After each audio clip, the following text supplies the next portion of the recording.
One night, I was putting the girls to bed, and Sunny knocked my glasses, and they slid down my nose. Without really thinking about it, I started to act like an old lady and named her Granny Foo-Foo. The girls love Granny Foo-Foo, who is a little no-nonsense, and she made a few bedtime visits over the next few nights. Then one day, when Granny Foo-Foo was in the room, I knocked on the side of their bed, and that was the day that Knock Knock was born. Granny Foo-Foo went to the bedroom door, opened it, walked out, and then Grandpa Dinkle came through the door. He is constantly forgetting where he puts his glasses, and they are always on his head. The girls love it. Then came Princess Featherby, who teaches the girls the proper ways of being a princess. Then came Biff, a bodybuilder who has the hots for Brooke. Then Jesse James, a cowboy who is always being way too loud and has to be told to be quiet because Daisy is sleeping in the next room. And then there's Captain Longbeard, Gorilla, Kitty, Dr. Theodore Robustin, Chef Jacques, and many, many more. I've sort of created a Knock Knock extended universe. Knock Knock is only played when mom gets a much needed break and isn't around for bedtime. I one time heard the statistic that men between 33 and 55 play the least in life.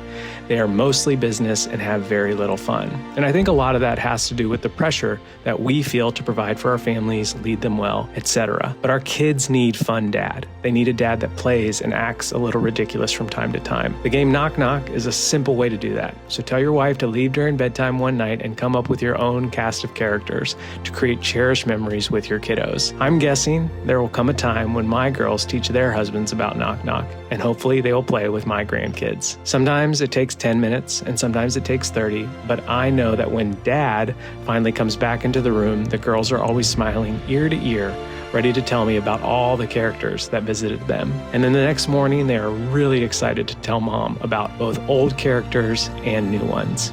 So please, please, please steal this idea. Have fun with it and give your kids some great memories.